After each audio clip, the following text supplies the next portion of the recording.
जी। Sir जब Usama bin Laden या al Qaeda ने अटैक किया तो अमेरिका की एयर फोर्सेस वगैरह वो यानी कि इतना डेवलप्ड कंट्रीज है तो उनको रोक नहीं पाए, मतलब उनको पता ही नहीं चला कि वो अटैक करने आ गए। नहीं पता चला, इसका हल ये सिंपल आंसर ये है, गलती होगी, ह्यूमन एरर होता है। हमारे जीएचक्यू पे अटैक हो गया था, अटैक हो जाता है, लाइक अमेरिका खुदा तो नहीं है, सुपर पावर है, लेकिन गलती हो जाती है। अटैक उन्होंने किया, उन्होंने like it was not expected, दुनिया ग्लोबलाइज हो चुकी थी, उनकी रीच बहुत ज्यादा थी टेररिस्ट की भी, वो अमेरिका से पहले कई और मुल्क में भी अटैक कर चुके थे, तो उन्होंने अटैक हो गया, गलती हो गई। तो हम इस चीज को चैलेंज नहीं करेंगे कि ये तो लाइक समझ नहीं आ रही कि इतना बड़ा मुल्क है, सुपर पावर है और एयरफोर्स उनकी सोई हुई थी उस वक्त।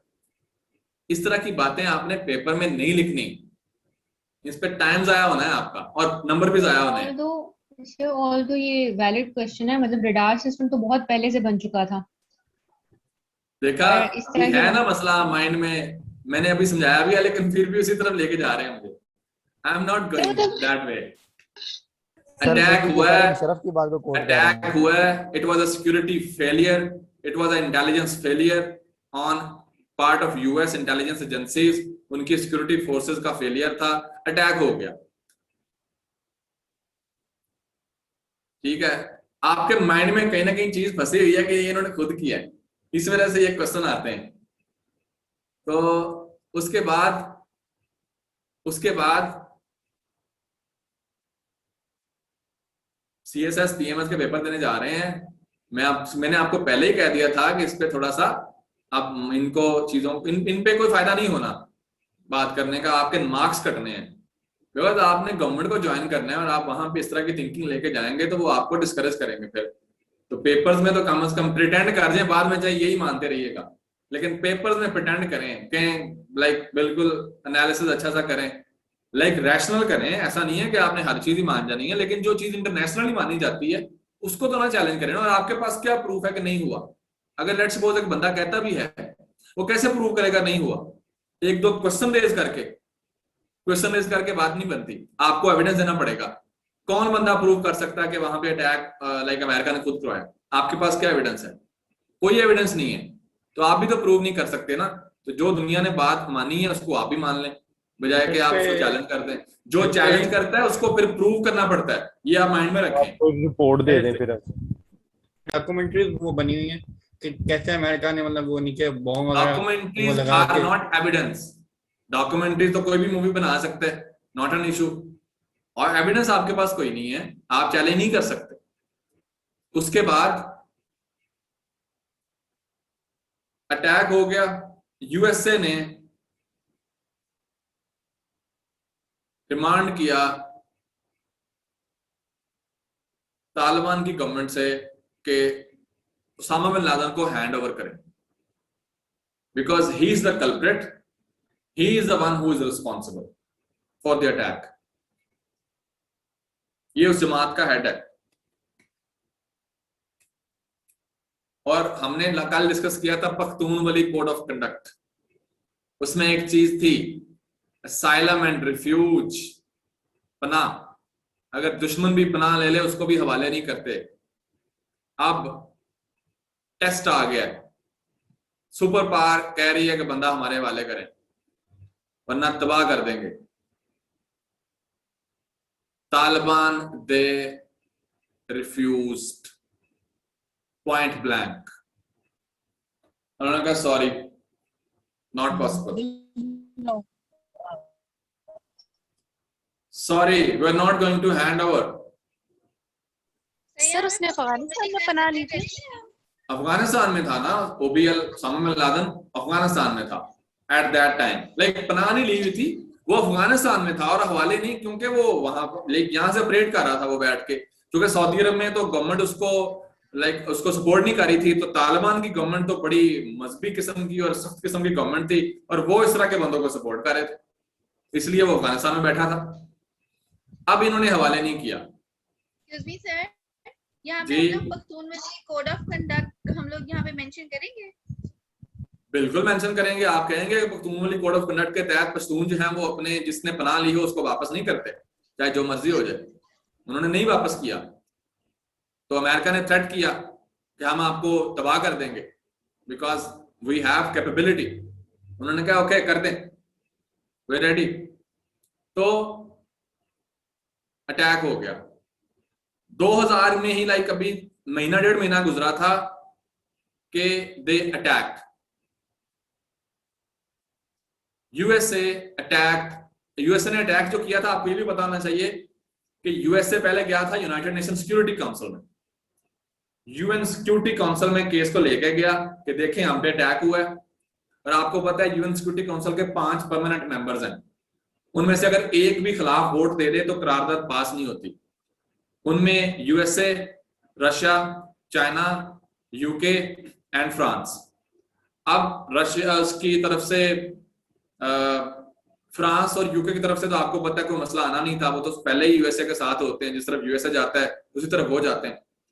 तो अगर वीटो होनी थी तो फिर वो रशिया या चाइना की तरफ से वीटो होनी थी वो रेजोल्यूशन। लेकिन आप इस चीज को अंडरस्टैंड करें कि उस वक्त यूएसए की जो मॉरल स्टैंडिंग थी वो बड़ी हाई थी। अटैक हुआ था, यूएसए वाज अ विक्टिम, तो विक्टिम कार्ड जो है वो फिर चल रहा था और पावर भी थी पास और विक्टिम भी। अब चौधरी अगर उसके पास पावर भी हो और विक्टिम भी हो तो फिर उसकी बात आपको पता है सिंपैथी उसको ज्यादा मिलती है।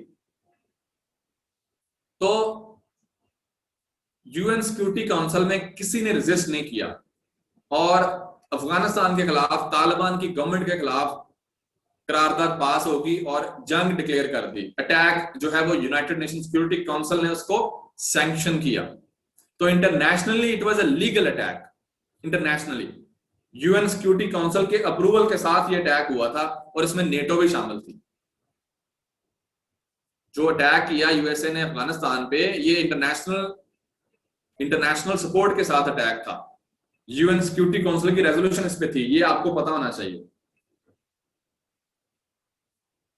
अटैक किया, पहले उन्होंने अपने कमांडोज उतारे नीचे पैराशूट करिए and they were killed immediately by the Taliban. तो देन यूएसए रियलाइज्ड कि ये तो ग्राउंड वॉर तो हम इस तरह नहीं लड़ सकेंगे, हमारी अपनी कैजुअलिटीज बहुत ज्यादा होंगी, बंदे बहुत मरेंगे हमारे। तो then they decided to use air power.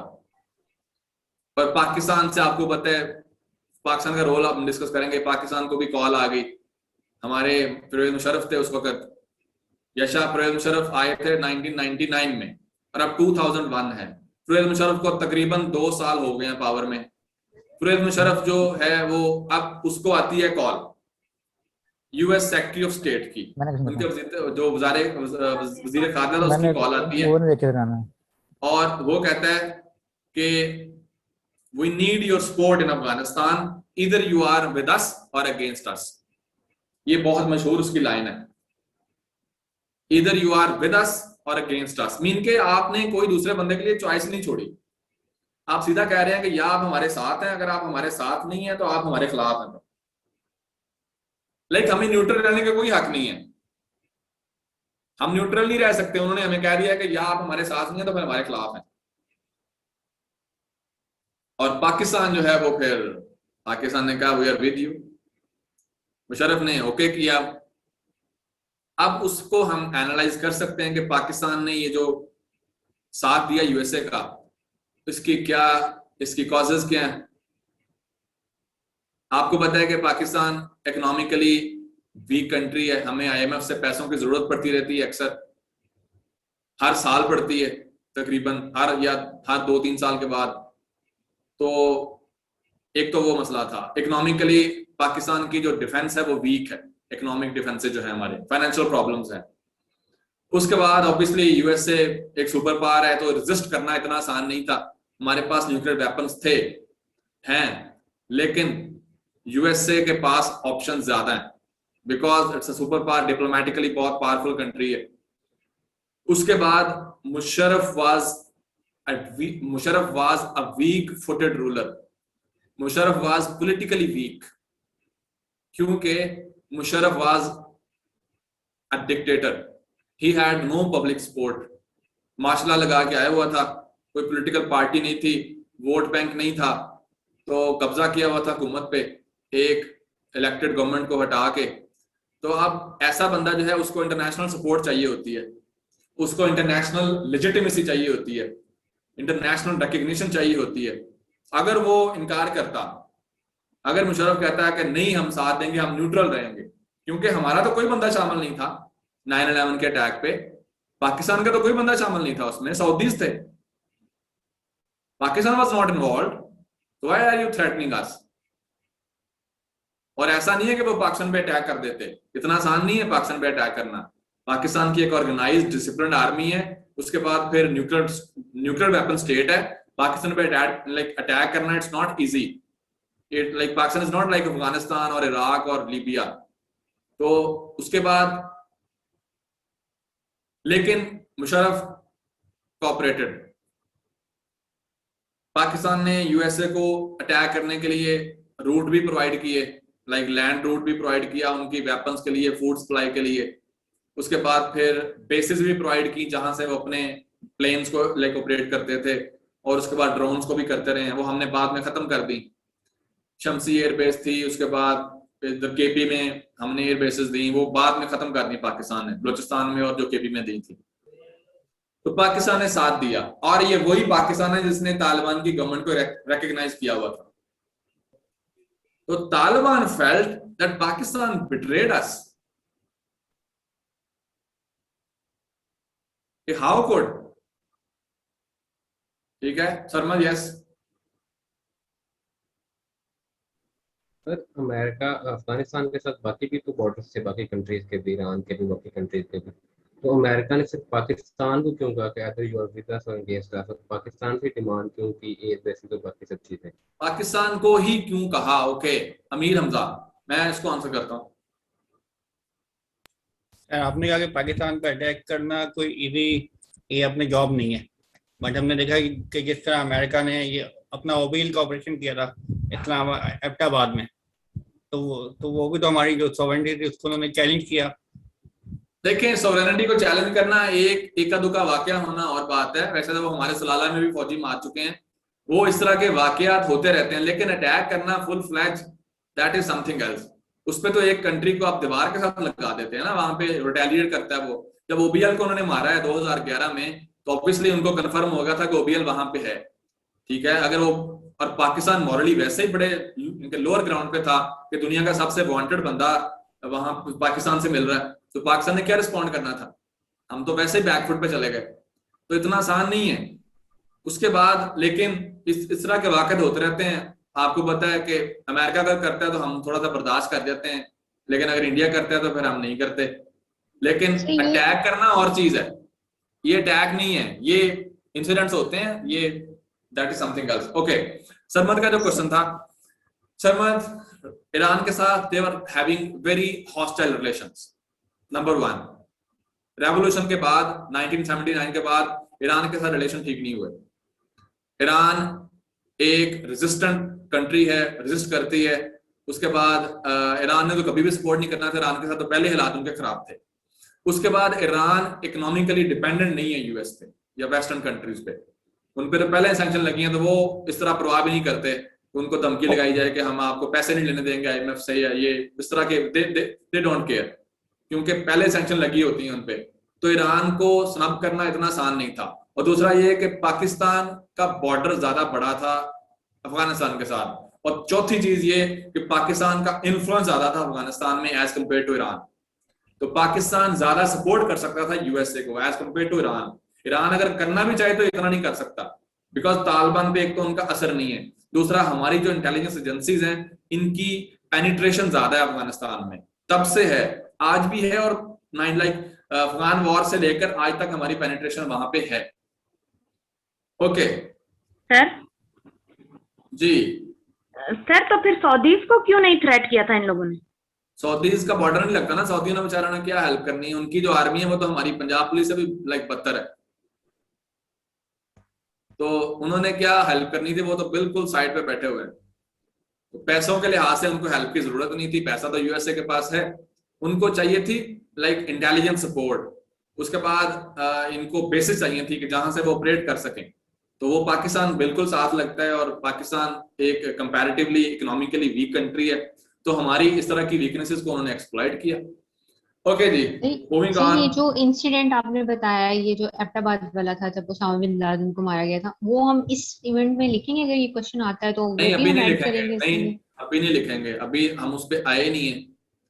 उसके बाद moving on, yes Mohammad Ahmad. Sir आपने बताया कि यूएन के सर 5 परमानेंट मेंबर्स हैं सर। रशिया ने 10 साल वहां पर जंग की, उसको तो पता था कि हम नहीं जीत सकते सर। उसने यूएसए को कन्विंस करने की कोशिश नहीं की कि वहां पर जंग ना की जाए। कमाल बात करते हैं मोहम्मद अहमद। आपका दुश्मन अगर जाके किसी गड्ढे में छलांग लगा रहा है, आप उसे रोकेंगे? सर ये हेल्प के तौर पे मैं कह रहा हूँ कि हो सकता है नहीं उनकी नहीं, इतनी एड बच जाती, पैसे बच जाते सर। पैसे बच जाते हैं, क्यों पैसे बचाएं अपने दुश्मन के? वो जाके लाइक छलांग लगा रहा है कुएं में और आप इसे क्यों रोकेंगे? आप कहेंगे भाई ठीक है, करना चाहिए, very good, do it. Okay sir. Why would they stop? उन्होंने करने दिया क्योंकि उनको तो पता था अफगानिस्तान का। और यूएसए सोच रहा था नहीं, हम तो डिफरेंट सुपर पावर है, हमारी तो पावर रशिया से ज्यादा है, हम तो हरा देंगे इनको। तो उन्होंने कहा ओके, लाइक उन्होंने भी वीटो नहीं किया। वो हम डिस्कस करते हैं क्यों वीटो नहीं किया। उसके बाद बिलाल। सर मैं ये कहना चाहूंगा कि जो मुशर्रफ ने जो साथ दिया था कि आइदर आप हमारे साथ हैं या नहीं है, तो बेसिकली मुझे ही लगता है कि वो इसीलिए साथ दिया होगा कि उसको पता होगा कि इकोनॉमिक सारी बेसिस इकोनॉमिकली ही देखकर ही उसने साथ दिया होगा। क्योंकि मुशर्रफ भी जानता है कि अमेरिका अटैक नहीं करेगा पाकिस्तान पे, लेकिन आगे चल के 10 साल 20 साल हमें इकोनॉमिकली नीड पड़ेगी। इकोनॉमिकली सैंक्शन लग सकती थी पाकिस्तान पे। दूसरा, मुशर्रफ एक कमजोर रूलर था। मुशर्रफ पार्लियामेंट में इशू को लेके जा सकता था, मुशर्रफ बेहतर बार्गेन कर सकता था, इन अदर वर्ड्स पैसे ज्यादा ले सकता था, लेकिन नहीं लिए, कम पैसों में काम किया। वो हम शुरू से करते आए हैं। उसके बाद कोई बार्गेनिंग नहीं की, कोई डिप्लोमेसी नहीं की, कोई पार्लियामेंट में लेके नहीं गया कि चलो डिस्कशन हो जाए, कोई बेहतर हम सोल्यूशन इसका निकाल लें, लेकिन he did nothing such. Okay किया। और क्योंकि अमेरिका को तो वैसे ही मिलिट्री जो मिलिट्री होते हैं रूलर्स, वो उनको बड़े पसंद है, क्योंकि एक कॉल पे काम हो जाता है। अगर मुल्क में डेमोक्रेसी हो तो फिर नहीं मानता अगला बंदा, वो कहता है भाई कि प्रेसिडेंट कॉल करे, क्योंकि मैंने भी यहाँ पे मुंह दिखाना है अपने लोगों को, तो मसला बनता है। तो मिलिट्री वाला जो होता है वो खुद जो मर्जी कर ले, उसको परवाह नहीं होती लोगों की। इसलिए democracy is the best system for Pakistan, deliver करे या ना करे, लेकिन it is the only system. Democracy जो बंदा जमहूरी होता है, जिसने वोट लेने होते हैं, वो 4-5 साल के बाद वोट लेने जाना है तो आवाम को मुंह दिखाना पड़ता है, जाके कुछ ना कुछ करना पड़ता है। Okay, moving on. तो अब पाकिस्तान ने तो साथ दिया।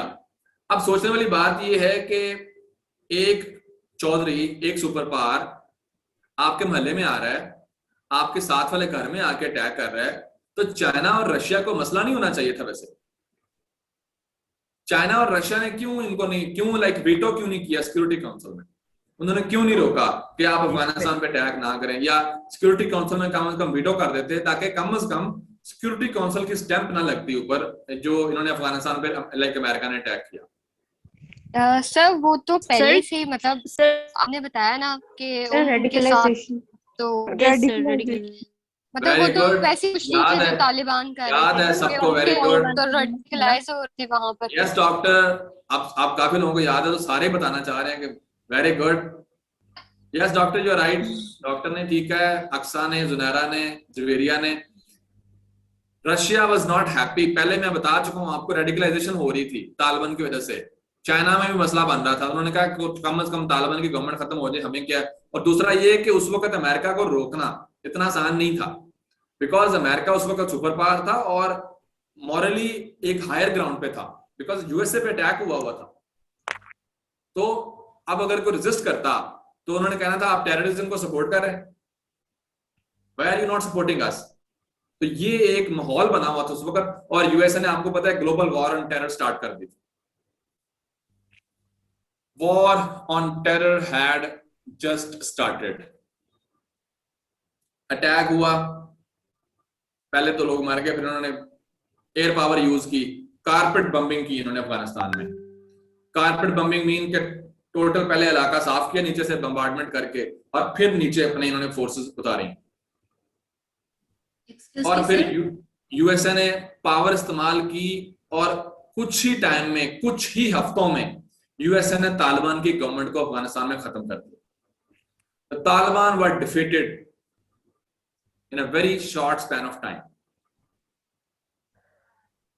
और फिर अफगानिस्तान में यूएसए ने अपनी पसंद की अपनी एक पपेट गवर्नमेंट ला के बैठा दी। आपको हामिद करज़ई का नाम याद होगा, उसने काफी देर बाद में अफगानिस्तान पे रूल किया, ठीक है। तो दोबारा वही लोग जिनको तालिबान हरा के आए थे 96 में, वो तालिबान के जितने मुखालिफ लोग थे उनको यूएसए ने इकट्ठा किया और उनको बुला के गवर्नमेंट में बैठा दिया। आप समझ रहे हैं इनकी स्ट्रेटेजी को? तालिबान को हरा के बाहर किया और जो तालिबान के मुखालिफ थे पहले 96 से पहले वाले सारे, उनको दोबारा गवर्नमेंट में ले आए। सर मेरा एक क्वेश्चन है। जी मरियम। सर क्वेश्चन ये है कि जब डायरेक्ट जा सकते थे, अटैक हो सकते थे, तो उन्होंने पाकिस्तान से बेसिस क्यों मांगी? जबकि कहीं भी अगर बेसिस मांगे तो वो आपका खर्चा भी ज्यादा होता है, और उस वजह से मुझे इस चीज की समझ नहीं आई। क्योंकि ऑपरेट जो आपने करना होता है ना मरियम, आपने ऑपरेट करना होता है उसको, आपको उसके लिए आपको नियर बाई बेसिस चाहिए होती है। अगर आप दूर से करते हैं तो आपकी इंटेलिजेंस जो ऑपरेशंस हैं वो लाइक इफेक्टिव नहीं होते। You need presence, near by presence on the ground. तो वो पाकिस्तान में उन्होंने सोचा कि यहां से बेहतर है मिलनी। ओके, उसके बाद सर हम पपेट गवर्नमेंट लिखेंगे, इसी तरह वर्ड यूज कर सकते हैं। USA installed its USA installed its puppet government। Election भी करवाए हैं लेकिन वो इलेक्शन को लेजिटिमेट इलेक्शन नहीं थे। Okay Taliban lost, Taliban government was toppled in Afghanistan and things were going better for US. Then something happened which changed things. क्या हुआ था फिर जिससे चेंज आई है अफगानिस्तान में? हाथ खड़ा करें। सर यूएस का ध्यान। ओके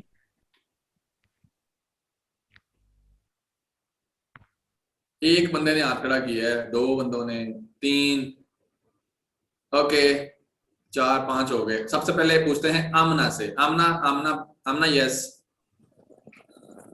सर उसके बाद फिर यूएस का इराक की तरफ ध्यान चला गया था और उन्होंने इस तरफ ध्यान देना कम कर दिया था, तो जिसकी वजह से फिर दोबारा से तालिबान को टाइम मिल गया था अपने आप को दोबारा करने का। Very good very good. 2003 में USA attacked Iraq to remove Saddam Hussein. ये जॉर्ज बुश की दूसरी जंग थी। 2001 में अफगानिस्तान और 2003 में इराक।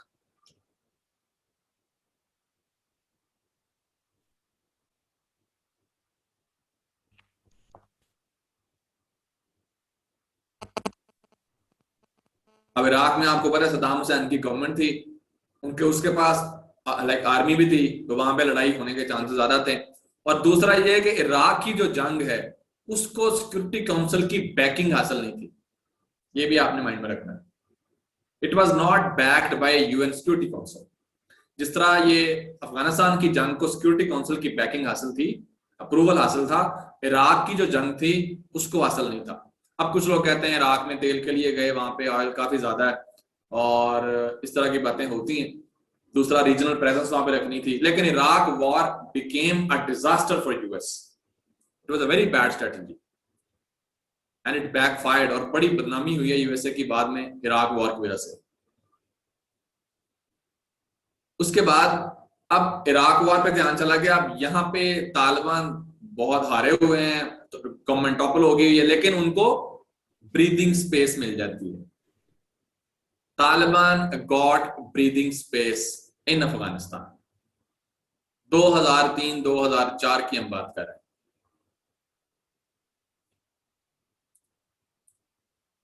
दो 2003-2004 की बात कर रहे हैं। Taliban got breathing space, they got time to reorganize, they got time to reorganize and revitalize. अब तालिबान वापस आना स्टार्ट हुए। आपको पता है तालिबान को अपनी टोपोग्राफी का पता है। टोपोग्राफी मीन के उनको अपनी टेरेन का पता है। टेरेन होता है एरिया आपकी, ये मैं लफ्ज आपको लिख देता हूं। तालिबान को इन चीजों का अच्छे से पता है।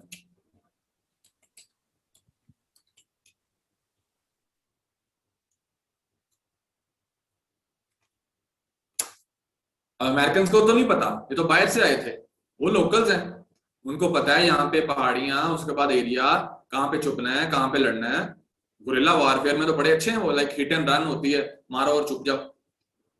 सामने आके तो नहीं लड़ते कि पूरी आर्मी आके सामने खड़ी होगी या टैंक लेके और लड़ाई हो रही है दो आर्मी की। ऐसे तो लड़ाई नहीं हुई है अफगानिस्तान में, क्योंकि तालिबान के पास कोई ऑर्गेनाइज आर्मी थोड़ी थी, उनके पास तो मिलिशियस थे, डिफरेंट ग्रुप्स थे जो लड़ते थे। आज भी ऐसा ही है, वो अटैक करते हैं तो वो अचानक अटैक करते हैं, ये नहीं है कि हॉर्न बज रहे होते हैं कि आर्मी आ रही है और लड़ाई होने लगी है।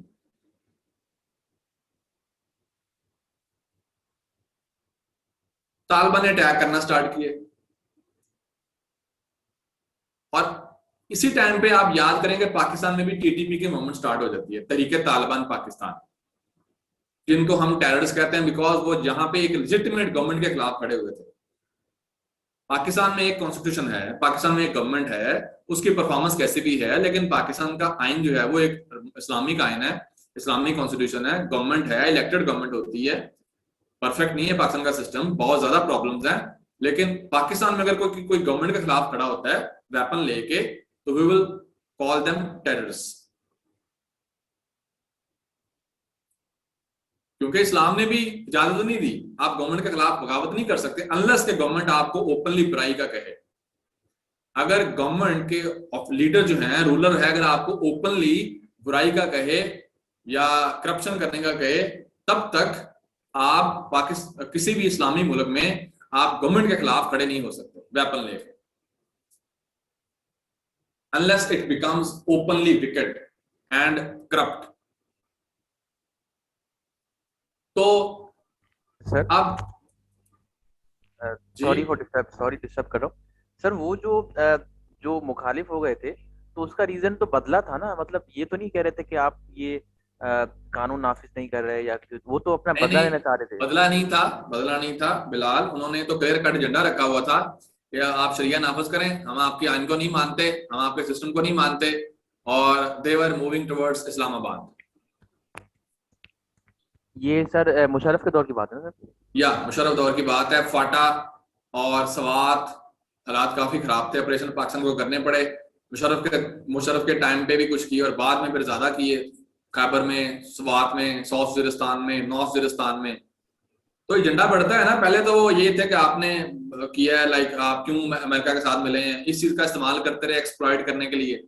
तो एजेंडा क्या था? पावर में आना, पावर पॉलिटिक्स थी, they wanted to get power for themselves, और पाकिस्तान की रियासत को वो ब्लैकमेल कर रहे थे। लाइक हालात बड़े खराब रहे हैं पाकिस्तान में, ये टेररिज्म वाला आपका पार्ट है। उसके बाद दे केम बैक। सर मेरा क्वेश्चन है कि जो अफगानिस्तान में यूएसए ने अटैक किया था वो तो काउंटर अटैक था ना, तो इराक में इनका क्या था कि वहां पे अटैक किया, वहां इनके क्या बेनिफिट्स थे, क्या cause? Saddam Hussein was anti US. Yes sir, they wanted to remove Saddam Hussein. Yes कह रहे थे हाउ डेयर यू। अमेरिका का ओवर कॉन्फिडेंस नहीं है कि एट अ टाइम इतने लोगों के साथ पंगा ले रहा है, कभी इधर ओवर एक्सपेंशन हम इसे कहेंगे। Over expansion is always bad. अगर आप अपने पांव इतने फैला लेते हैं तो फिर उसका नुकसान होता है। Moving on, 2006, 2005, 6, 7 Taliban they came back, they became stronger. और उसके बाद फिर पाकिस्तान पे यूएसए प्रेशर डाल रहा है कि do more for us. Do more का मतलब क्या है? आप हमें ज्यादा से ज्यादा सपोर्ट करें अफगानिस्तान में जीतने के लिए, ये है do more. Do more for अस। और हमें, आपको पता है, पैसे भी मिलना स्टार्ट हो गए। कैरी लोगर बिल आपको याद होगा, 2 उनके सेनेटर हैं, एक जॉन कैरी और दूसरा लोगर, दूसरा रिपब्लिकन पार्टी का था। उन्होंने मिलकर ये पाकिस्तान के लिए बिल बनाया था। हमें तकरीबन साल का $1.25 अरब या $1.5 मिलता था, और पाकिस्तान से $10 अरब की मनी लॉन्ड्रिंग होती है एक साल की, $10 अरब से ज्यादा, और ये हम $1.5 अरब के लिए जलील हो रहे हैं। तो वो खैर हमें कभी मिलते थे, कभी वो रोक लेते थे कि आपने हमारे लिए काम नहीं सही किया, हमें सही सपोर्ट नहीं किया, तो you need to do more for us. तो लेने थे तो कम से कम $10-15 बिलियन तो लेते साल के। $1.5 अरब ले रहे हैं। लाइक बंदे ने पैसे लेने हो तो जरा ज्यादा लेता है, बेसिस थोड़ी कराता है अपनी पे। उसके बाद 2008 में आ जाता है बराक ओबामा। ओबामा आके कहता है कि I will and this Afghan war. इस अफगान वॉर की वजह से हमें नुकसान हो रहा है, क्योंकि तब तक ना ओसामा मरा था, अफगानिस्तान में तालिबान वापस आ रहे थे, पावरफुल हो रहे थे। तो तालिबान की जो जंग थी अफगानिस्तान की, इट वाज अ फेलियर। तो ओबामा ने कहा इलेक्शन में कि मैं जंग को खत्म करूंगा और I will bring the troops back. ठीक है, अमेरिका में भी लोग कह रहे थे ब्रिंग डैडी बैक, क्योंकि ऑब्वियसली यहाँ पे लोग लड़े थे आके। और अमेरिका आपको पता है डेमोक्रेसी है, एंड डेमोक्रेसीज आर कैजुअलिटी शाय। वो इतनी लाशें नहीं उठा सकते अपने फौजियों की, बिकॉज फिर लोग वहां पे एहतजाज करना स्टार्ट करते हैं। तो रशिया तो नहीं था ये कि जो मर्जी आप करते रहें और लोग बोलेंगे नहीं। अमेरिका में अगर लाशें वापस जाती हैं तो people question why are people dying, why are military man dying in Afghanistan. तो ओबामा ने आके डेडलाइन दी कि मैं 2011 तक यहां से ट्रूप्स को विड्रॉ कर लूंगा, कम कर दूंगा। लेकिन Taliban they were getting stronger, तो यूएसए नहीं वापस लेके जा सका। और फिर क्या किया ओबामा ने? अच्छा, 2009 में 2009 में लाइक बराक ओबामा एक पॉलिसी लेके आया, एफ पाक पॉलिसी। एफ पाक, AF-पाक मीन के पाकिस्तान को और अफगानिस्तान को उन्होंने इकट्ठा कर दिया। पाकिस्तान ने इस पे एहतजाज किया कि भाई आप अफगानिस्तान के साथ हमें क्यों मिला रहे हैं, अफगानिस्तान पे आपने अटैक किए हुए। लेकिन उन्होंने एक नुमाइंदा रखा अफगानिस्तान और पाकिस्तान के लिए, एक नुमाइंदा। आपको याद होगा रिचर्ड हालब्रूक वगैरह, एक ही बंदा होता था जो अफगानिस्तान और पाकिस्तान का अफेयर्स को डील कर रहा होता था। तो दे कंबाइंड पाकिस्तान और अफगानिस्तान की फॉरेन पॉलिसी को उन्होंने कंबाइन कर दिया, पाकिस्तान के एहतजाज को इग्नोर किया।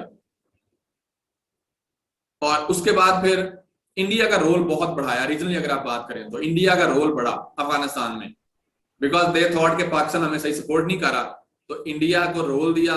इंडिया ने वहां पे गवर्नमेंट को सपोर्ट किया, काफी थोड़ी सी इन्वेस्टमेंट भी करना स्टार्ट की और कॉन्सुलेट्स बनाना स्टार्ट किए पाक अफगान बॉर्डर के करीब। पूरे अफगानिस्तान में उन्होंने अपने सफारतखाने बनाना स्टार्ट किए, जहां पे वो एंटाई पाकिस्तान काम कर रहे थे, सारा अफगानियों को पाकिस्तान के खिलाफ कर रहे थे।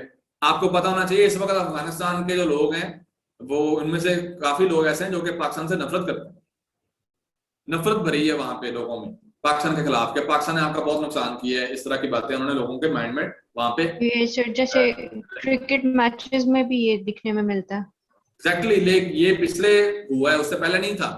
ये जब से इंडिया की इन्वॉल्वमेंट हुई है उन्होंने प्रॉपर इस पे काम किया है कि क्योंकि एक तरफ आपके इंडिया है, एक तरफ अफगानिस्तान है। अगर दोनों मुल्क आपके खिलाफ हो जाएं तो पाकिस्तान तो सैंडविच बन जाएगा। तो उनका प्लान यही था। उसके बाद अब हुआ ये कि तालिबान निगोशिएट नहीं कर रहे थे सही से। 2009-2010 की बात कर रहे हैं हम। अब यूएसए क्या कर रहा था कि प्रेशराइज कर रहा था तालिबान को, हमारी बात माने, अब हमने वापस जाना है और आप कोई यहाँ पे पावर शेयरिंग कर लें। They were not accepting at that time। इन्होंने सीरियस कोई कोशिश भी नहीं की डायलॉग की जिस तरह इन्होंने अब की थी। तो हुआ ये कि 2011 में ओबामा ने वहां पे सर्ज स्टार्ट की, SURGE, सर्ज मीन के ऑपरेशन स्टार्ट कर दिया।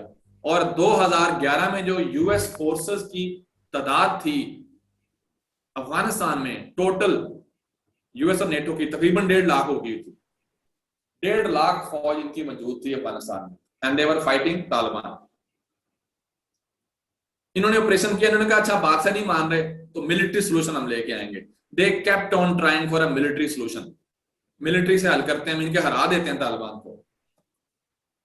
नहीं हरा सके। फिर ओबामा ने डेडलाइन दे दी 2014 की, 2014 को हम ट्रूप्स विड्रॉ कर लेंगे। नहीं कर सका, कम किए लेकिन विड्रॉ नहीं कर सका, इनके खत्म नहीं की। जंग चलती रही। Taliban they were getting stronger, they were coming back. उसके बाद ट्रंप आ जाता है 2016 में। ट्रंप कहता है मैं जंग को खत्म करूंगा, I will bring troops back. Trump ने भी आते पहले ऑपरेशन किया, मिलिट्री सोल्यूशन निकालने की कोशिश की। मिलिट्री सोल्यूशन मीन के जंग के जरिए हरा देना तालिबान को, नहीं हरा सके। हरा सके मीन के वैसे अगर अमेरिका सारे वेपन इस्तेमाल करे अपने, वो तो एक दिन में जंग खत्म हो सकती है। उनके पास न्यूक्लियर वेपन्स हैं, और अगर न्यूक्लियर वेपन ना इस्तेमाल करें, अपने दूसरे ही वो बम अगर इस्तेमाल कर लें, तो वो एक दिन में जंग खत्म हो सकती है। ये कोई बराबरी की लड़ाई नहीं है। जो वेपन यूएसए इस्तेमाल कर सकता है वो इस्तेमाल उन्होंने नहीं किए, बिकॉज उससे अमेरिका की रेपुटेशन बड़ी खराब होनी है, आम लोग बहुत मरने हैं उसने, वो पूरा मुल्क ही तबाह हो जाएगा तब। इसलिए अमेरिका ने ग्राउंड पे लड़ाई की है, एयरफोर्स इस्तेमाल की है, लेकिन टोटल वॉर नहीं की। टोटल वॉर होती है where you use every available weapon, every available option which USA did not use in Afghanistan. समझ आ रही है आपको इस बात की? Yes sir. इसलिए जंग इतनी लंबी चली है। आप मतलब लोग बात करते हैं कि यूएसए आ नहीं सका, बराबरी की लड़ाई नहीं हुई है। America did not use every weapon, otherwise ये जंग 10 मिनटों में खत्म हो सकती है, नॉट एन इशू। जो अमेरिका के पास वेपन है, अगर वो सारे इस्तेमाल करें तो जंग तो खत्म हो सकती है, लेकिन जंग उन्होंने इस तरह वो लड़ नहीं सकते, बिकॉज उनका इमेज बहुत खराब होगा पूरी दुनिया में अगर वो इस तरह जंग खत्म करते हैं। आम लोग बहुत मरेंगे। उसके बाद ट्रंप आ जाता है 2016 में। ट्रंप ने भी डायलॉग करना स्टार्ट किया, लड़ाई करना स्टार्ट। ट्रंप आया 2016, क्योंकि यूएसए में 4 साल के बाद इलेक्शन होते हैं। अभी 20 में हुए हैं, अब दोबारा 24 में होंगे। उसके बाद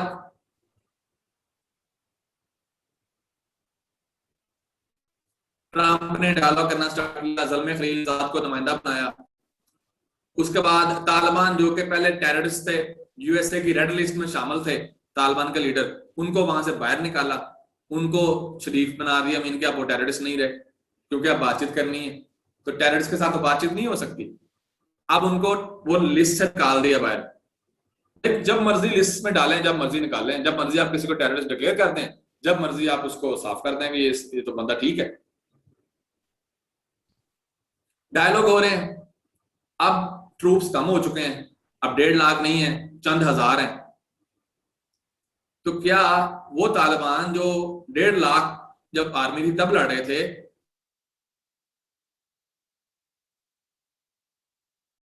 अब वो जब चंद हजार, कभी भी नहीं मानेंगे। अब तो उनके पास पहले से ज्यादा एरिया है अफगानिस्तान में, they are having upper hand. और उसके बाद फिर ट्रंप ने पूरी कोशिश की कि अपने टाइम पीरियड में वो 2020 के जब इलेक्शन में जाए तो जंग खत्म हो चुकी हो, ताकि वो लोगों को इलेक्शन में बता सके कि मैंने आपके साथ वादा किया था कि मैं अफगानिस्तान की जंग को खत्म करूंगा, मैंने खत्म कर दिया है, मुझे वोट दें।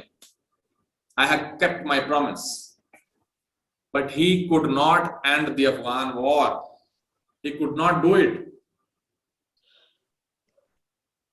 अब पिछले 4-5 साल में क्या चल रहा है? अब हम आ जाते हैं अफगानिस्तान के पीस प्रोसेस की तरफ। ट्रूप्स विड्रॉल टोटल नहीं हुआ था, पीस प्रोसेस स्टार्ट हो गया अफगानिस्तान में। काफी कॉन्फ्रेंसेस हो रही हैं पूरी दुनिया में, कभी बोन कॉन्फ्रेंस हो रही है, कभी हार्ट ऑफ एशिया कॉन्फ्रेंस हो रही है, लाइक डिफरेंट कॉन्फ्रेंसेस हो रही हैं, डिफरेंट मीटिंग्स हो रही हैं, ताकि अफगानिस्तान में स्टेबिलिटी आ जाए और अमेरिका वापस चला जाए। और तालिबान को किसी ना किसी तरीके से आप उनके साथ पैचअप करें, एग्रीमेंट करें। उसके लिए क्या क्या डिमांड थी वो मैं आपको भी लिखवाता हूँ। पीस प्रोसेस में क्या होता है, कतर में इनका ऑफिस भी खुलवाया, कतर में ऑफिस भी खुलवाया, वहां पे मीटिंग्स होती रही, वहां पे डायलॉग होता रहा। पाकिस्तान में भी समटाइम मीटिंग हुई, मरी में, बोरबन में और इस्लामाबाद में भी, लेकिन they were not result oriented. There was no result, concrete result कोई नहीं आया इन मीटिंग्स का। उसकी अब दोनों तरफ से पीस प्रोसेस में दोनों तरफ से डिमांड क्या थी? अब पहले तो what were the US demands from Taliban? US क्या कह रहा था तालिबान को? Number 1, you will not allow, the Taliban will not allow Afghan territory to be used against US. and its allies. The Taliban would not allow Afghan territory to be used against US and its allies.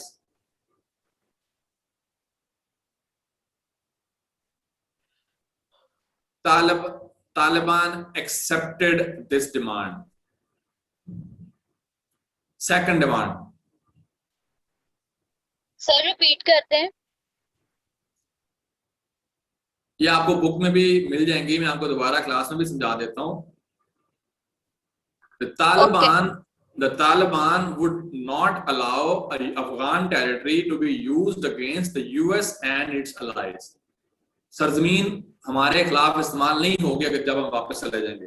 Taliban ने कहा okay, no issue. Mean के आप ये देखें कि US से उनको इतना सीरियसली ट्रीट कर रहा है कि वापस जाते हुए डायलॉग किए जा रहे हैं कि मीन के इसका मतलब है तालिबान ने इस चीज को इंश्योर करना है कि टेरिटरी इस्तेमाल नहीं होगी। You understand this?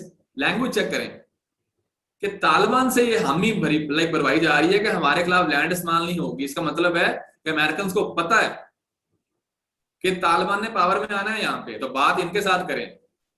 हालांकि गवर्नमेंट तो उनकी है ही नहीं, गवर्नमेंट तो नॉर्दर्न अलायंस की है, गवर्नमेंट तो अशरफ गनी की है वहां पे, लेकिन वो तालिबान से क्यों इसकी हामी ले रहे हैं? ये आपकी सरजमीन हमारे खिलाफ इस्तेमाल नहीं होगी, वो तो पावर में है ही नहीं इस वक्त। लेकिन मसला ये है कि वो 60-70% अफगानिस्तान को कंट्रोल करते हैं। सर स्टिल ये पाकिस्तान को साथ ब्लेम भी करते हैं। उसके बाद second demand, you will ensure female rights, human rights का रिकॉर्ड आप अच्छा करेंगे। वो तालिबान कहते रहे हैं कि या we will do it but leave it on us, हम अपने हिसाब से करेंगे, लेकिन हम करेंगे, डोंट वरी। उसके बाद another demand from US, talk to the Afghan government. आप अफगान गवर्नमेंट से बात करें। इंटरनल मीन के इसे कहते हैं intra Afghan dialogue. Intra Afghan dialogue mean के talks, dialogue between Taliban and Afghan government. Afghanistan के जो स्टेक होल्डर हैं वो आपस में बात करें बैठ के। Taliban did not accept this demand.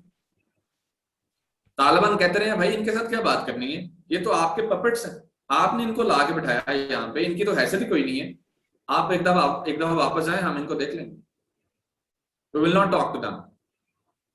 तो इस चीज पे पॉइंट जो है वो मसला बना रहा है, तालिबान ने इस चीज की हामी नहीं भरी।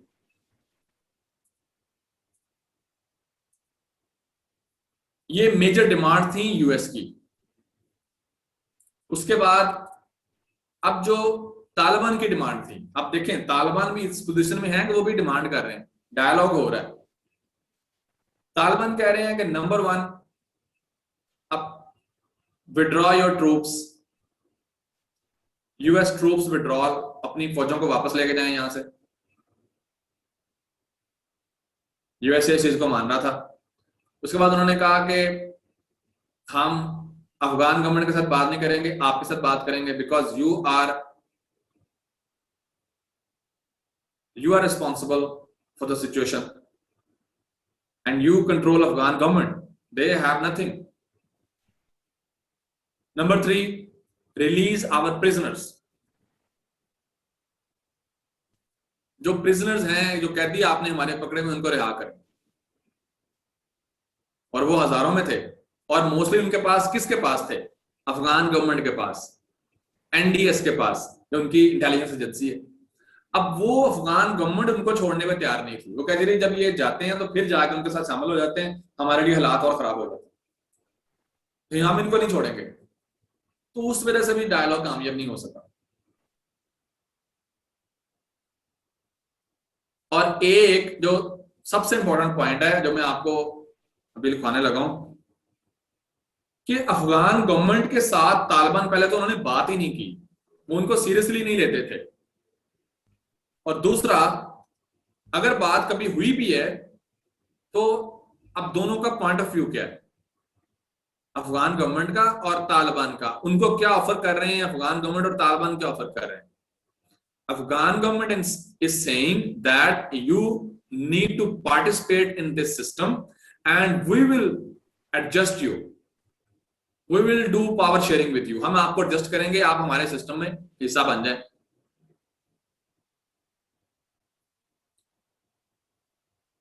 तालिबान क्या कहते हैं? अफगान गवर्नमेंट कहती है become part of this system and we will collaborate with you, we will do power sharing with you. Mean के कुछ वजारतें आपको भी दे देंगे। तालिबान क्या कहते हैं? तालिबान से कि रिस्टोर आवर इस्लामिक एमिरेट, वो जो हमने इस्लामिक एमिरेट बनाई थी 96 के बाद, उसको रिस्टोर करें हमारे सिस्टम को, और हम आपको एडजस्ट करेंगे अपने सिस्टम में। ये दो अपोजिंग पोजीशंस हैं, they are poles apart.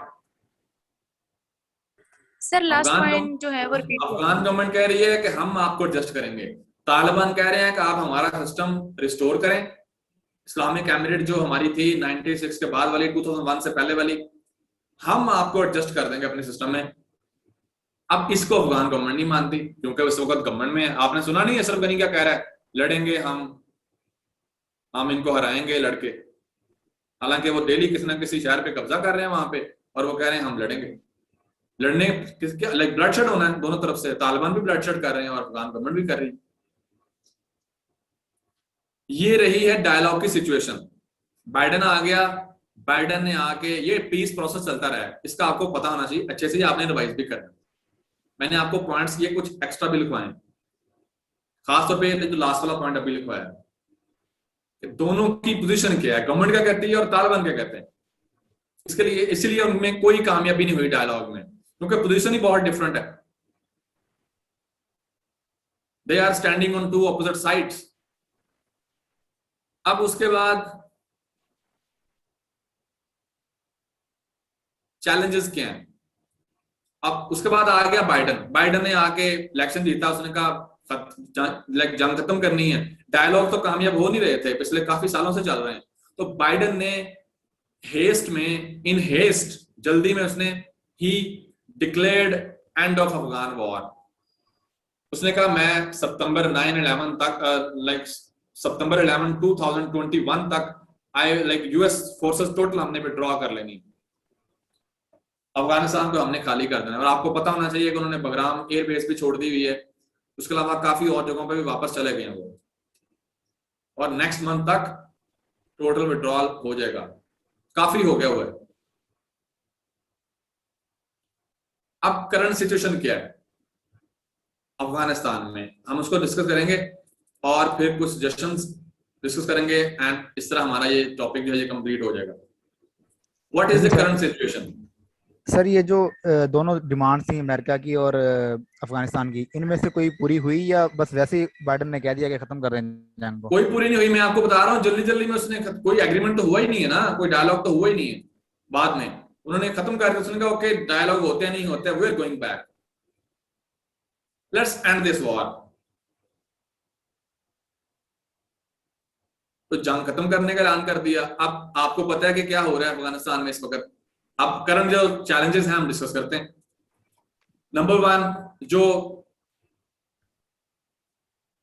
Afghanistan is facing a complex set of challenges. Afghanistan is facing a complex set of challenges. उसमें हम डिफरेंट चैलेंजेस डिस्कस करेंगे। सबसे पहले हम पॉलिटिकल चैलेंजेस डिस्कस करेंगे कि politically Afghanistan is divided, more divided then ever. Totally divided है। एक तरफ नॉर्दर्न अलायंस की या अफगानिस्तान गवर्नमेंट खड़ी है जो उसके सपोर्टर्स हैं, दूसरी तरफ तालिबान खड़े हैं। तो पॉलिटिकली दोनों का जो ऑब्जेक्टिव है मैंने आपको बता दिया, पोल्स अपार्ट है। उसके बाद जो अशरफ गनी की गवर्नमेंट है उसको फॉरेन सपोर्ट भी हासिल है।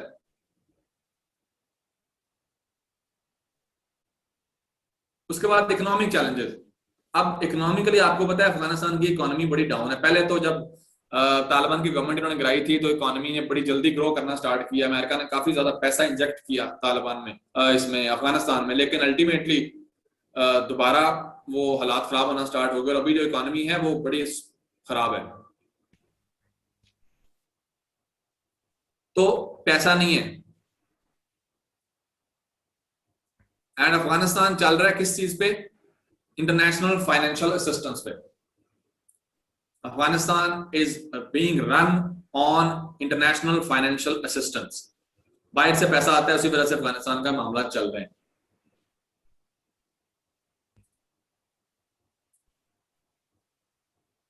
उसके बाद सिक्योरिटी चैलेंजेस इन अफगानिस्तान।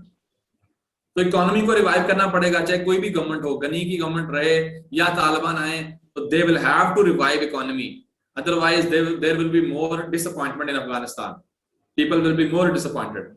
उसके लिए इंटरनेशनल सपोर्ट जो है वो रहेगी, होनी चाहिए, अदरवाइज अफगानिस्तान की इकोनॉमी कोलैप्स कर दे। चाहे गनी की गवर्नमेंट रहे चाहे तालिबान की गवर्नमेंट रहे, उनको इंटरनेशनल फाइनेंशियल असिस्टेंस की जरूरत पड़ेगी। Keep that in mind. Taliban पहले वाले हालात नहीं रख सकते, अकेले नहीं रह सकते, वो उनको सपोर्ट चाहिए होगी। उसके बाद सिक्योरिटी चैलेंजेस। सिक्योरिटी में like there are signs of a civil war. President Ghani is hinting it. Taliban, they are attacking new cities, new provinces, and they are making gains every day. The security situation is very bad right now. Let's see कि अगले महीनों में क्या होता है। Judicial system is in total chaos at the moment because 60-70% area पे तो तालिबान का कब्जा है। वहां पे अपना टैक्स इकट्ठा करना स्टार्ट कर दिया उन्होंने, खुद टैक्स इकट्ठा करना स्टार्ट कर दिया है, खुद अपना सिस्टम वहां पे इम्प्लीमेंट करना उन्होंने स्टार्ट कर दिया है। वहां पे गवर्नमेंट की रेट ही नहीं है, गवर्नमेंट का वहां पे कंट्रोल ही नहीं है। तालिबान के पास एरिया है, वही अब चीजों को मैनेज कर रहे हैं, इकोनॉमिक अफेयर्स को, जुडिशियल अफेयर्स को। उसके बाद रीजनल सिचुएशन क्या है इस वक्त? What is the regional situation? Iran is engaging with Taliban right now.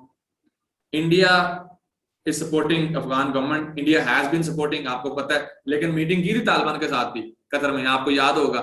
लेकिन वो बाद में क्या हुआ, वो वहां पे उनके जहाज पकड़े गए जो लाइक वेपन्स दे रहे थे अफगान गवर्नमेंट को।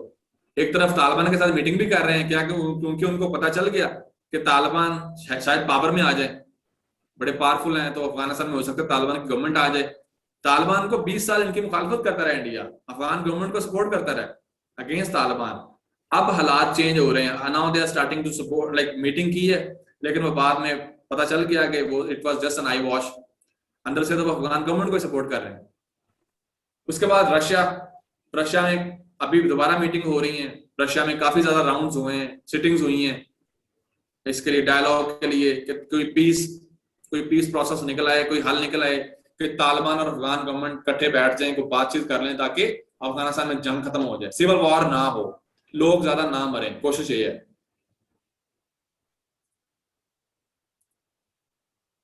उसके बाद यूएसए, तो आपको पता है यूएसए जंग तो छोड़ रहा है, it's going back. Sir Iran का रिपीट कर दे। ईरान जो है वो, मैंने आपको बताया कि ईरान भी तालिबान के साथ एंगेज कर रहा है इस वक्त, because Taliban they also seem to have change their mindset. Taliban भी अब कह रहे हैं चाइना को भी, चाइना की भी आप लिख लें यहाँ पे, चाइना ने भी काफी इन्वेस्टमेंट की है अफगानिस्तान में, और तालिबान ने भी अपनी पॉलिसी काफी चेंज की हुई है, लाइक माइंडसेट चेंज है, अप्रोच डिफरेंट है। वो इन कंट्रीज को अश्योर कर रहे हैं कि हम रेडिकलाइज नहीं करेंगे, हम इस दफा कोई एक्सपोर्ट नहीं करेंगे, अपने काम के साथ काम रखेंगे, and we will need your support. आप हमारे यहाँ इन्वेस्टमेंट करें, पैसा लगाएं। चाइना को वो कह रहे हैं, ईरान को भी तसल्ली दे रहे हैं कि we will not intervene in your affairs, we will not do any damage, we will not like कोई ऐसी एक्टिविटीज हम नहीं करेंगे इस दफा। तो Taliban they also seem to be getting pragmatic, foreign policy में भी अब थोड़ा सा काम कर रहे हैं, जिस तरह पहले गलती की थी 90s में, तो फिर जब अमेरिका ने अटैक किया तो किसने तालिबान का साथ नहीं दिया। अब वो they seem to have learned their lessons. समझ आ रही है ना? सर एक बात पूछनी है कि ये जो दोनों गवर्नमेंट, दो ग्रुप बन गए हैं, गवर्नमेंट का और तालिबान का, तो वहाँ के जो नॉर्मल मतलब लोग हैं वो किसको सपोर्ट कर रहे हैं, वो किसकी साइड में है, तालिबान की साइड में है या फिर गवर्नमेंट की साइड में? कुछ गवर्नमेंट का सपोर्ट करते हैं और कुछ तालिबान को सपोर्ट करते हैं, लेकिन डायलॉग लोगों के तो नहीं होता। सर सिविल वॉर में होता क्या है? सिविल वॉर में होता है कि मुल्क के दो ग्रुप्स आपस में लड़ पड़ते हैं, सर और जो तालिबान है इनको कौन सपोर्ट कर रहा है? इनके पास इनका क्या है सोर्स ऑफ इनकम, या इनको इनके पास पैसा कहाँ से आ रहा है? ये सारी चीजें जो हैं अगर ये इतने स्ट्रांग हैं, ऐसा इनके पास डिफरेंट लाइक वहां पे वॉरलॉर्ड्स भी हैं और कुछ फॉरेन कंट्रीज भी सपोर्ट करते हैं। सर पिछले दिनों न्यूज़पेपर में आया था कि बहुत सारे मिलिटेंट्स ऐसे हैं गवर्नमेंट ऑफ अफगानिस्तान में जो अंदर से तालिबान के साथ मिले हुए हैं। बिल्कुल ऐसा है, रिपोर्ट्स आती हैं क्योंकि इन्होंने देखें यूएसए ने वहां पे एक आर्मी बनाई, Afghan national army, Afghan national police भी बनाई, लेकिन उनका मोराल हाई नहीं है, वो पैसों के लिए लड़ते हैं और जब लड़ाई होती है वो भाग जाते हैं। तालिबान चूंकि लड़ रहे हैं पैशन के लिए, अब जो अफगान नेशनल आर्मी है वो तो सिर्फ बनाई है सैलरी के लिए, तो सिर्फ तनख्वाह के लिए तो आर्मी कभी भी नहीं लड़ सकती कोई भी। तो जो पाकिस्तानी आर्मी को कुछ लोग क्रिटिसाइज करते हैं जी हम पैसा देते हैं इनको, यार पैसे देने से लड़ाई नहीं करता कोई भी। पैसे देने से आप अगर सोचते हैं ना कि कोई आर्मी वाला सिर्फ पैसे के लिए लड़ता है, ऐसा नहीं है। अफगान नेशनल आर्मी है, उसको सैलरी मिलती है लेकिन वो लड़ नहीं पा रहे, भाग जाते हैं जब तालिबान अटैक करते हैं। तालिबान के पास पैशन है, उनका एक ऑब्जेक्टिव सामने नजर आ रहा है, वो बेचारे सिर्फ लाइक सैलरी के लिए भर्ती हुए हैं फौज में, अमेरिका ने भर्ती की है, अफगान गवर्नमेंट ने भर्ती की है, दे रन अवे। उसके बाद पाकिस्तान की जो, मैं कंप्लीट कर लूं एक दफा, पाकिस्तान की जो इस वक्त सिचुएशन है, पाकिस्तान पे अमेरिका ने इल्जाम लगाया पिछले काफी सालों में कि इन्होंने डबल गेम की हमारे साथ, इन्होंने हमसे पैसे भी लिए हैं और हमें सपोर्ट भी नहीं किया और तालिबान को सपोर्ट करते रहे अंदर से। पर आप मुझे बताएं, पेपर में आपने ये लिखना नहीं है कि हमने सपोर्ट किया है, लेकिन अगर आप होते, आपको पता है कि अमेरिका ने एक दिन वापस चले जाना है यहां से और तालिबान यहाँ पे सबसे स्ट्रॉन्गेस्ट फोर्स है, sooner or later they are going to come in government, sooner or later, क्योंकि रेजिस्ट करना इतना आसान नहीं है। तो आप अगर पाकिस्तान में पॉलिसी मेकर होते तो आप क्या करते? सर ऑब्वियसली जैसे एक तो हमारे पॉलिटिशियन ने एक दफा कर दिया ना कि उन्हें समझ नहीं आ रही कि तालिबान को टेररिस्ट कहें या ना कहें, एक दफा तो उनसे वो गलती हुई है वो है, और खुद को डिप्लोमेटिक लाइक रखना है कि अंदर आप deep inside you might have done this, लेकिन आपने मानना नहीं है इसको। हम तालिबान को सपोर्ट नहीं करते, पाकिस्तान की ऑफिशियल पॉलिसी है we have no favourites in Afghanistan, हमारा कोई फेवरेट नहीं है वहां पे, ना अफगान गवर्नमेंट ना अफगान तालिबान। लेकिन practically speaking countries behave like this. Pakistan को इस चीज की समझ है कि इंडिया, देखें अब अफगान गवर्नमेंट का कौन सा, अफगान गवर्नमेंट एंटी पाकिस्तान है, उनकी जो एजेंसी है एनडीएस एंटी पाकिस्तान है, उनको सपोर्ट कौन करता है? India, USA. तो फिर पाकिस्तान की ऑटोमेटिक सपोर्ट किसके साथ बनती है? तालिबान, जो अफगान गवर्नमेंट के खिलाफ है, जो एनडीएस के खिलाफ है। लेकिन हम अफगान तालिबान को सपोर्ट नहीं करते ऑफिशियली। अकाली ग्रुप भी तो है, बिल्कुल अकानी नेटवर्क भी है, लेकिन Pakistan has no favourite in Afghanistan and Pakistan does not support any side. हम क्या चाहते हैं? We want a peaceful Afghanistan. ठीक है, ये पाकिस्तान भी कहता है और आपने पेपर में यही कहना है। वहां पे कोई इस तरह की लाइक तंजिया बात नहीं कर देनी कि उसको पता चल जाए कि ये असल में अंदर से मानता नहीं है, ये मुझे शो करवा रहा है, पता है इसको सारा ही है। सर तो, अब फिर उधर से रिफ्यूजीज आ रही हैं जी, उधर से फिर अब रिफ्यूजीज आ रही हैं। बिल्कुल, अब भी देखें सिक्योरिटी सिचुएशन खराब हो गई है, लोग वहां से भाग रहे हैं। अब पाकिस्तान ने क्या किया हुआ है? पाकिस्तान ने, मैं पाकिस्तान के रोल पे भी बाद में आता हूं, सारा हम डिस्कस करते हैं। अब पाकिस्तान जो हमने डिस्कस किया कि पाकिस्तान की पॉलिसी इस वक्त क्या है, नो फेवरेट्स, बिकॉज पाकिस्तान ये समझता है like practically speaking Pakistan thinks कि अगर तालिबान की गवर्नमेंट आती है, आपने देखा कि टीटीपी में जान आ रही है पाकिस्तान में टेररिस्ट अटैक पहले से ज्यादा हो रहे हैं। सर बहुत ज्यादा, पहले तो खत्म हो गए थे हमारे यहाँ, अब जब से तालिबान वहां पे रूज आ रहा है तालिबान का, तो यहाँ पे भी मसले बन रहे हैं। तो पाकिस्तान इसको भी रियलाइज करता है कि अगर अफगानिस्तान में तालिबान पावर में आ जाते हैं बाई फोर्स, तो फिर हमारे लिए मसला बनेगा। तो बेहतर है कि कोई पावर शेयरिंग टाइप का मसला हो जाए जिनमें दोनों ही गवर्नमेंट में आ जाए, अफगान गवर्नमेंट और तालिबान, लड़ाई ना हो अफगानिस्तान में। पाकिस्तान ये चाहता है, लेकिन मसला ये है कि मैंने आपको दोनों की पोजीशन बता दी है, ना वो सीरियस है डायलॉग करने पे अफगान गवर्नमेंट और ना Taliban. Zero sum sir, game बन गई है। Sir, zero I sum have a question game, here. एक मिनट, Sir, एक minute, let me complete. Zero sum game, zero sum game क्या होती है? अफगानिस्तान में जीरो सम गेम बन गई है। जीरो सम गेम क्या होती है? One party wins, one party Another lose. one party wins and the other party loses. अब गेम ये बन गई है कि तालिबान सोचते हैं कि या हम जीतेंगे या अफगान गवर्नमेंट जीतेगी, और ये अफगान गवर्नमेंट सोचती है। कोई विन विन सिचुएशन नहीं निकाल रही है, आपने निकालनी है, आपने सजेस्ट करना है।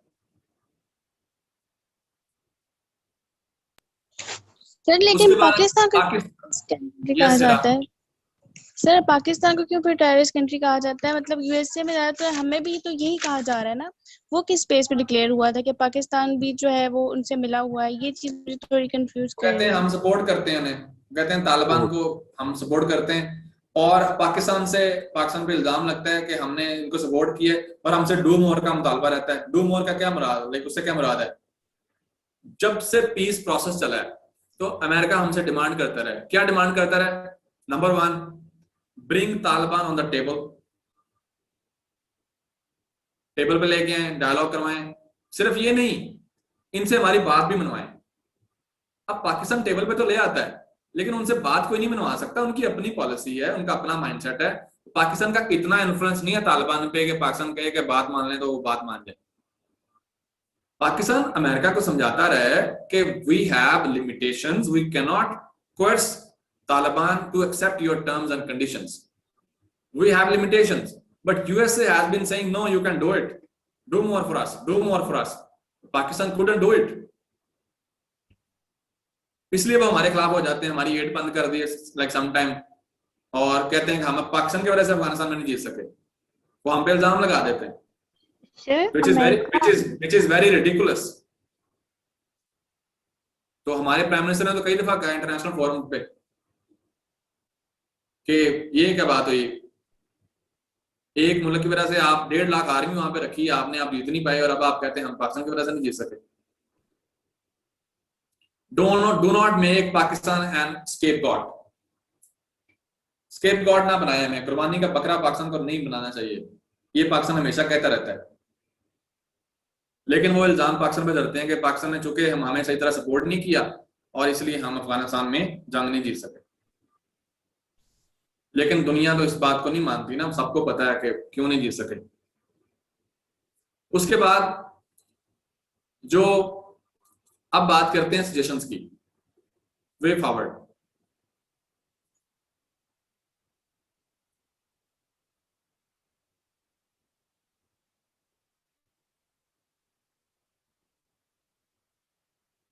नंबर 1 पाकिस्तान के लिए जो वे फॉरवर्ड है, that is to have no favorites, to continue this policy of having no favorites in Afghanistan. Pakistan should continue with this policy of having no favorites in Afghanistan and should facilitate the peace process and stabilization process.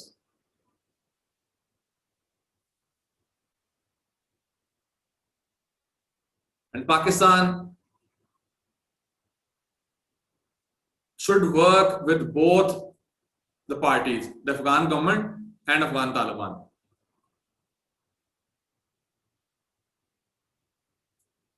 उसके बाद let's talk about जो way forward है अफगानिस्तान के मसले का, उस पर बात करते हैं।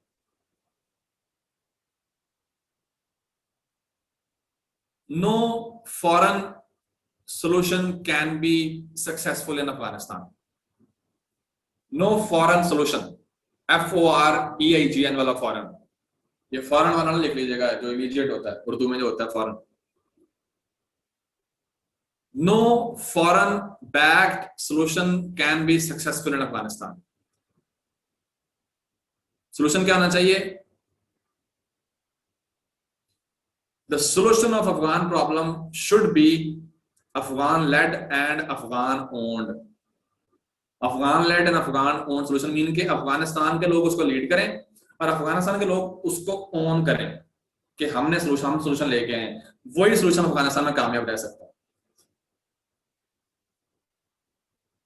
वो आपके ख्याल में क्या हो सकता है सॉल्यूशन? हैंड रेज करें। Afghan led Afghan own solution क्या हो सकता है?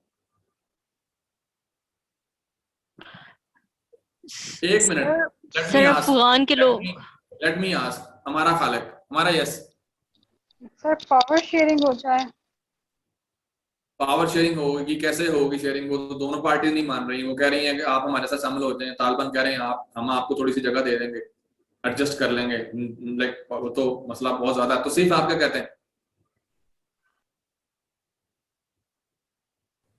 सर आई थिंक जिस तरह से पाकिस्तान में है मतलब एक ऐसा सिस्टम बना दिया जाए जहां से इस्लामिक लॉज वगैरह जो हैं वो कलेक्टिवली पास किए जा सकें, जो अन इस्लामिक चीज़ें हैं उन्हें स्किप कर दिया जाए और जो इस्लामिक हैं उन्हें अडॉप्ट कर लिया जाए, तो दोनों के लिए एक पावर शेयरिंग की सेंस क्रिएट की जा सकती है।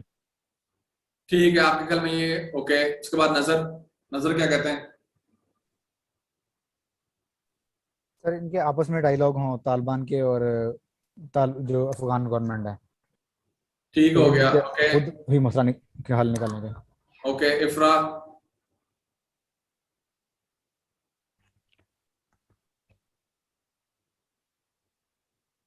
अनम्यूट कर लें। सर बेसिकली ये है कि दोनों पार्टीज को जो है वो अपनी आपस में कोई पॉलिसीज बना दें दोनों को, कि भाई ये वाली बात है इतनी माननी है हमारी और इस पार्टी ने ये वाली बात इतनी माननी है। आई थिंक कौन सी बातें, ये वाली बातें कौन सी बातें लिखनी पड़ेंगी? सर वो तो सर वो जो भी इनके इश्यूज चल रहे हैं म्यूचुअल अंडरस्टैंडिंग के थ्रू वो उस पर एक पॉलिसी, जैसे कि भारत नहीं मान रहे, मसला ये ना इफ्रा, नहीं मान रहे, दोनों पार्टी नहीं मान रही एक दूसरे की बात। अब आपने को हल देना है, प्रैक्टिकल कोई प्रैग्मेटिक किस्म का हल दें जो हो सकता हो। ये तो लाइक बातें हो चुकी हैं, ये नहीं मान रही दोनों parties.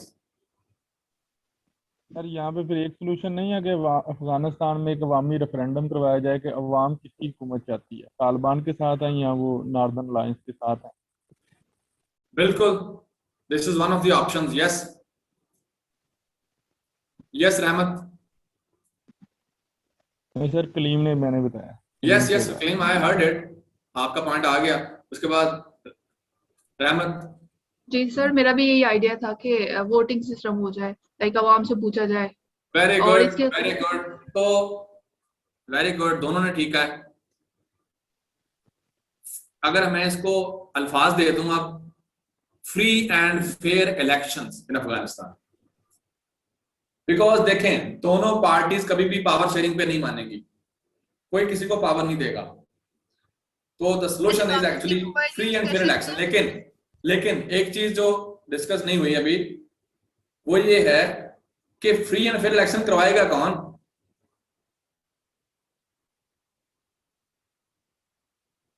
United nations, third party. United, या बिल्कुल मिशफात, united nations with the help of regional countries. United nations अगर इलेक्शन यहाँ पे करवा दे, फिर जो भी यहाँ पे इलेक्शन जीत के आ जाए उसको गवर्नमेंट दे दे।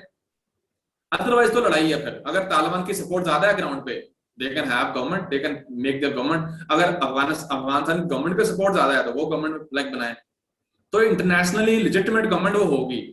अगर जिस तरह तालिबान कब्जा कर रहे हैं, जिस तरह तालिबान पावर में आना चाह रहे हैं, अगर वो इस तरह पावर में आ भी जाते हैं तो उनको इंटरनेशनल रिकग्निशन नहीं मिलनी, उनको पहचान नहीं मिलनी, बाहर किसी ने मानना नहीं है।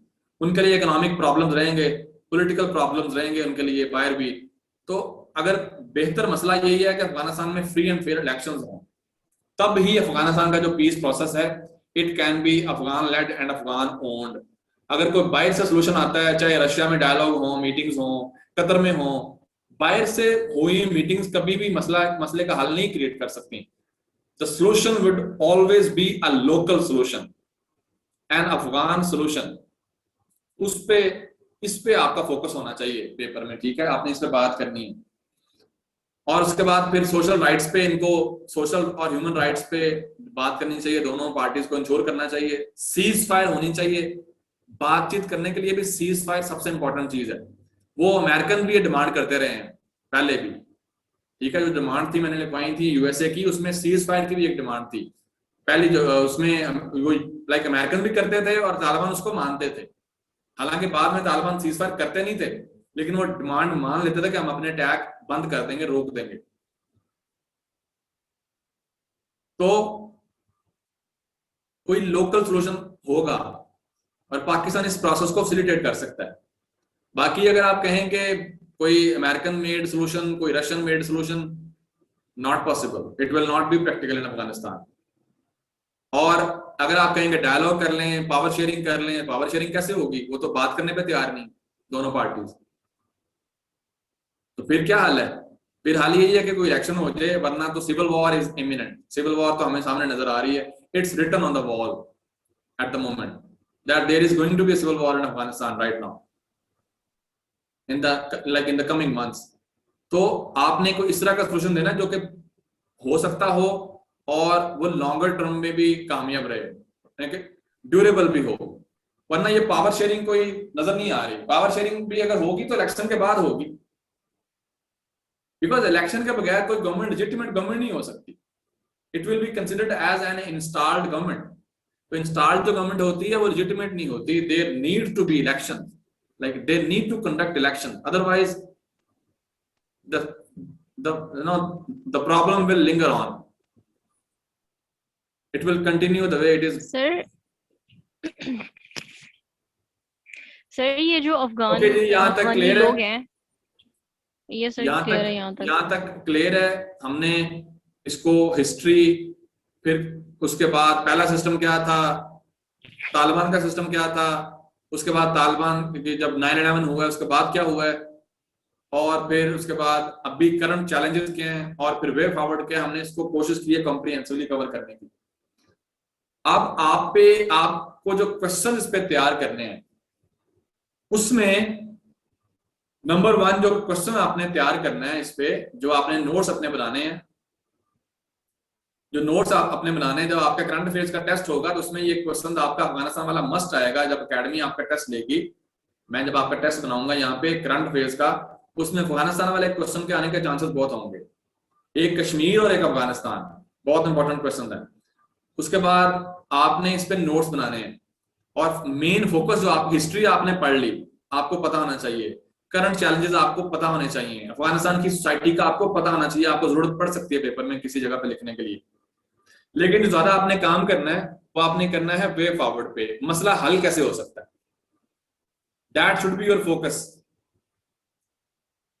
How can Afghan situation be resolved, how can Afghan dispute be resolved, और इसमें आपका फोकस होना चाहिए Afghan led and Afghan owned solution, and there is no military solution. There is no military solution. Taliban भी कोई, एक मिनट, तालिबान भी कोई मिलिट्री सॉल्यूशन नहीं लेके आ सकते। अगर तालिबान पावर में आ भी जाते हैं लड़के, तो that system will not be durable, because recognition नहीं मिलेगी बाहर से, एक्सेप्टेंस नहीं मिलेगी, पैसों की भी जरूरत पड़नी है गवर्नमेंट को चलाने के लिए, तो वो बड़ा मसला बनना है। उसमें रीजनल कंट्रीज का रोल बहुत इंपॉर्टेंट होगा। रीजनल कंट्रीज का, यूएसए का रोल कम हो गया, पहले से खत्म नहीं हुआ लेकिन कम हो गया। चाइना का रोल बहुत इंपॉर्टेंट है, पाकिस्तान का रोल सबसे इंपॉर्टेंट है, उसके बाद इंडिया का, ईरान का और रशिया का भी। These countries need to play an active role to bring stability and peace in Afghanistan. इस पे आपने अपने नोट्स तैयार करने हैं।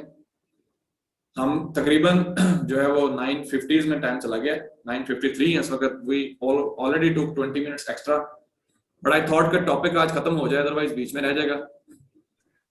सर एक क्वेश्चन ले लें सर मेरा। जी जनाब। सर आपने ये कहा कि पाकिस्तान में एक एस्टैब्लिश्ड गवर्नमेंट के खिलाफ जो टीटीपी बनी तो ये टेररिस्ट होंगे, तो इसी तरह अफगानिस्तान में बेशक वो फॉरेन बैक गवर्नमेंट ही थी, लेकिन तालिबान ने उनके अगेंस्ट गए, तो उनको हम टेररिस्ट क्यों नहीं कहते? मसला ये है ना कि वही आपने खुद ही आंसर कर दिया इसमें, कि वो जो गवर्नमेंट है वो फॉरेन बैक गवर्नमेंट है, बाहर से बनाई गई है। अमेरिका ने इलेक्शन करवाए हैं, पाकिस्तान के इलेक्शन अमेरिका ने तो नहीं करवाए। Okay sir, thank you. Pakistan में तो एक आयन है, वहां पे फंक्शनिंग सिस्टम है, तो वहां पे तो अफगानिस्तान इज फॉरेन ऑक्युपाइड, वहां पे तो एक दूसरे मुल्क की आर्मी बैठी हुई है पिछले 20 साल से, तो वहां पे सिचुएशन बिल्कुल डिफरेंट है। तो आपने सर एक चीज बता दें। ओके सुनहरा, उसके बाद सुनहरा और सर ये जो अफगानी मतलब ये जो लोग, ओके सर सुनहरा जल्दी क्वेश्चन पूछ लें, क्लास का टाइम खत्म हो चुका है। Yes sir. सर ये जब आपने हमें डिटेल के साथ सारा कल से हमें ये टॉपिक क्लियर करवाया है, तो जो आपने हमें क्वेश्चंस बताए हैं, इसी ये हमने जो नोट डाउन किया, इसी में से हमने क्वेश्चंस जो है डिफरेंट एस्पेक्ट्स के साथ कवर करने हैं, या हम डिफरेंट सोर्सेज से भी वो डाटा कलेक्ट कर सकते हैं? नहीं, आप बुक भी कंसल्ट करें, उसके अलावा आप कोई आर्टिकल कंसल्ट कर सकते हैं, कोई मैगजीन आप अगर उसमें अफगानिस्तान के मतलब आर्टिकल आए हैं या आ रहे हैं वो भी आप कंसल्ट कर सकते हैं। आपने कॉम्प्रिहेंसिव अपने नोट्स बनाने हैं। Okay, thank you sir. Okay, उसके बाद आमना का क्वेश्चन। यस आमना। जी सर, ये जो अफगान के लोग हैं जो मतलब माइग्रेट करते हैं मतलब दूसरे कंट्रीज की तरफ, तो सर ये लोग उधर मतलब जैसे पाकिस्तान में हमेशा धरने चल जाते हैं, तो ये इन दोनों के खिलाफ, दोनों गवर्नमेंट्स के खिलाफ क्यों नहीं बोल सकते? मतलब वो वहां पर क्यों नहीं अपनी बात बनवा सकते? अगर ये माइग्रेट करके ये पाकिस्तान में आते हैं, यहाँ पे किसी और कंट्री में, वहां पे क्योस है, लड़ाई हो रही है, लड़ाई से लोग भागा करते हैं। People flee when there is a war, when there is civil war, people migrate. तो उसका ये तो ऑब्वियसली ऐसा होता है, हमेशा होता है। सीरिया में जंग हुई है, वहां पे भी लोगों ने माइग्रेट किया। पाकिस्तान ने जो अपना बॉर्डर था अफगानिस्तान के साथ, उसकी फेंसिंग करती हुई है। Almost 90% is complete. पहले की तरह लोग नहीं आ सकते पाकिस्तान में, जैसे पहले आए थे। बॉर्डर सारा खुला था हमारा 2001 में, लाइक 1990s में, 2001 में भी। अभी तो पाकिस्तान ने काफी फेंसिंग कर दी हुई है, चेक पोस्टें वहां पे बनाई है, तो प्रॉपर एक कंट्रोल्ड वहां पे, और लाइक पाकिस्तान उसको मॉनिटर करता है। तो बॉर्डर पे situation is better, but still आपको पता है कि लोग काफी वहां पे इन्फ्लक्स काफी होगा रिफ्यूजीज का, तो it's very hard for Pakistan to manage it. Pakistan को भी इसके लिए एक्टिव रहना चाहिए, and Pakistan must be prepared to deal with the challenge. Okay ji, इंशाल्लाह see you next class. Stay safe and blessed. Sir एक क्वेश्चन का जवाब